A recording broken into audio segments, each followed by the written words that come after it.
అయితే యాదృచ్ఛికంగా ఢిల్లీలో ఇంకొక సంఘటన కూడా నిన్న మొన్నట్లో జరిగిందనమాట. దాదాపు 3000 కేజీల ఎక్స్‌ప్లోజివ్స్ ఢిల్లీలో అంటే ఢిల్లీ పక్కనున్న హర్యానా ఫరీదాబాద్‌లో దొరికాయంట.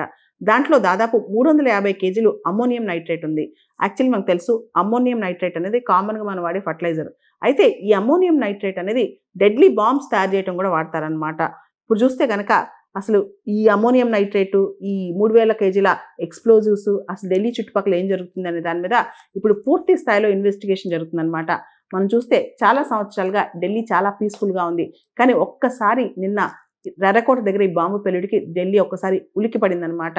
ఎర్రకోటకి అతి సమీపంలో సోమవారం సాయంత్రం అంటే నవంబర్ 10వ తారీఖు సాయంత్రం ఒక కారులో భారీ పేలుడు సంభవించింది. దాంతో అనేక వాహనాలు అక్కడ బుగ్గిపాలయ్యాయన్నమాట. 9 నిండు ప్రాణాలు కూడా ఆహుతైపోయాయి. అంతేకాదు దాదాపు 20 మంది తీవ్ర గాయాల పాలయ్యారు. వీరిలో ముగ్గురు నలుగురు పరిస్థితి చాలా ఆందోళనకరంగా ఉందంట.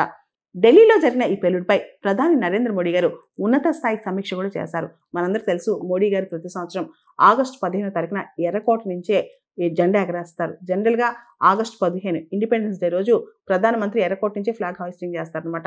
ఈ టైంలో అసలు ఎర్రకోట దగ్గర ఎందుకు చేశారు? ఎవరు చేశారు? దీని వెనకాల ఏదైనా ఉగ్రవాద గ్రూప్ ఉందా? అనే దాని మీద ఇప్పుడు అనుమానాలు వ్యక్తం అవుతున్నాయి.